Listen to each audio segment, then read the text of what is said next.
Hello friends, তোমরা কেমন আছো? সবাই নিশ্চয়ই ভালো আছো। আজকে আমি যেটা বানাবো, তোমাদের সঙ্গে যেটা শেয়ার করব, সেটা বাড়িতে বানাতে গেলে অনেক হ্যাপা নিতে হয়। কারোর ভালো হয়, কারোর হয় না, কারোর আবার ভেতর কাঁচা থেকে যায়। কিন্তু দোকানে গিয়ে এই খাবারটা খেতে প্রায় সবাই আমরা ভালোবাসি। আর যে কোনো মোগলাই রেসিপি সকলের কাছেই ভীষণ প্রিয়। ঠিক ধরে ফেলেছো, আজকে আমি বানাচ্ছি মোগলাই পরোটা। তবে এটা যে সে মোগলাই নয়, বাদশাহী মিনি মোগলাই। তার জন্যে আমি প্রথমে একটা পুর বানিয়ে নিয়েছি। তার সঙ্গে কিন্তু আলুর তরকারিও থাকছে, যেটা আমরা রেস্টুরেন্টে খাই, সেই রকম ধরনের আলুর তরকারি। আর এই আলুর তরকারির জন্য আমি আলু সেদ্ধটাও বসিয়ে দিয়েছি। আর মোগলাইয়ের জন্য আমি যে পুরটা বানাচ্ছি, সেটা খুবই ঘরের সাধারণ মশলা দিয়ে দিয়ে দিয়েছি কড়াইতে একটু তেল, তার সঙ্গে একটু দিয়েছি জিরা ফোড়ন, আর একটু কুচনো কাঁচা লঙ্কা ফোড়ন। তার সঙ্গে 1 চামচ পেঁয়াজ বাটা, আর হাফ চামচ আদা বাটা, আর চিকেন কিমা। ওই 200 গ্রামের মতন চিকেন কিমা নিয়ে এসেছিলাম বাজার থেকে। সেই 200 গ্রাম চিকেন কিমাটা দিয়ে ভালো করে নাড়াচাড়া করে নিয়েছি। নিয়ে যতক্ষণ না তেল ছেড়ে আসছে ততক্ষণ আমি কষিয়েছি। আর দিয়েছি ভরা ভরা 1 চামচ কাশ্মীরি রেড চিলি পাউডার, যাতে কালারটা একদম জিভে জল আনার মতো হয়। আর আমার তো দেখে মনে হচ্ছে জিভে জল তোমাদের একটু একটু আসছে। কি বন্ধুরা, আসছে তো? হুম, আমার তো আসছিলই। আমার মেয়েও মাঝে মাঝে এসে দেখছিল, মাম্মাম কত দূর হলো, আমার তো জিভে জল আসছে। চিকেনের পুরটা কিন্তু আমার রেডি হয়ে গেছে।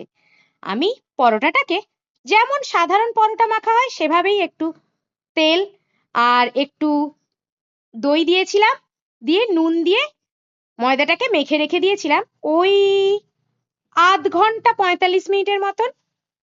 ময়দা নিয়েছিলাম আমি 2 কাপ। এই দেখো আলুটাও আমার সেদ্ধ হয়ে গেছে। আলুটাকে আমি ওই ডুমো ডুমো করে কেটে নিয়েছি। কড়াইতে সেম প্রসেসে আমি সামান্য সাদা তেল, তার মধ্যে জিরে ফোড়ন দিয়ে, লঙ্কা ফোড়ন দিয়ে, 1 চামচ পেঁয়াজ বাটা, ওই হাফ চামচ আদা রসুন বাটাটা দিয়ে ভালো করে কষিয়ে নিয়েছি। আর এর মধ্যে দিয়েছি নর্মাল হলুদ গুঁড়ো, লঙ্কা গুঁড়ো, জিরে গুঁড়ো, ধনে গুঁড়ো, আর পরিমাণ মতন নুন, আর একটু কাশ্মীরি রেড চিলি পাউডার, যাতে কালারটা ভালো আসে। এই আমার মশলা। একটু অল্প অল্প জল দিয়ে মশলাটাকে ভালো করে কষিয়ে নিয়েছিলাম। আর এটার মধ্যে দিয়েছিলাম একটু টমেটো কেচাপ, যাতে টেস্টটা আর একটু অন্য ধরনের হয়। যেহেতু আমি তোমাদেরকে প্রথমেই বলেছি এটা বাদশাহী মিনি মোগলাই, তাই এর প্রতিটা রান্নাই একটু ইউনিক হওয়া দরকার। তাই জন্যই আমি এটা দিয়েছিলাম। তারপরেই সেদ্ধ আলুগুলো দিয়ে ভালো করে নাড়াচাড়া করে আবারও সামান্য নুন দিয়ে ভালো করে ঢাকা দিয়ে একটু কষিয়ে নিয়েছিলাম। যেহেতু সেদ্ধ করা আলু, তোমরা কেউ যদি চাও আলুটা ডিরেক্ট ভেজেও নিতে পারো, মানে সেদ্ধ না করেও নিতে পারো। তারপরে আমি ডিমগুলোকে একসাথে ফাটিয়ে নিয়েছিলাম। আমি 6টা ডিম নিয়েছিলাম। কেউ যদি চাও এক একটা পরোটায় এক একটাও ডিম দিতে পারো। আমার বেবি আছে, আমার বেবি খাবে, তারপরে আমার বাড়িতে বয়স্ক শ্বশুর শাশুড়ি আছেন, তারাও খাবেন। তাই একসাথে বেশি পরিমাণে ডিম আর মাংস দিলে যদি শরীর খারাপ হয়, সেই সেটাকেই আমি মাথায় রেখেছিলাম। দিয়ে একটুখানি পেঁয়াজ কুচি, লঙ্কা কুচি, আর ওই 1 হাতার মতন ডিম দিয়েছি। দিয়ে ওই 1 মুঠোর মতন যে চিকেন কিমাটা করে রেখেছিলাম সেটাকে দিয়ে দিয়েছি। দিয়ে সুন্দর করে চারপিঠটাকে মুড়ে নিয়ে তাওয়ায় তেল গরম করে ছেড়ে দিয়েছি।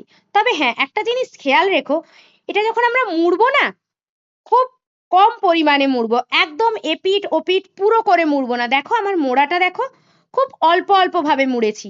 জাস্ট ডিমটা ঢাকা পড়ে গিয়েছে, কিন্তু কোনোটার ওপরে কোনো মোড়াটা উঠে যায়নি। আমি অল্প করে মুড়েছি।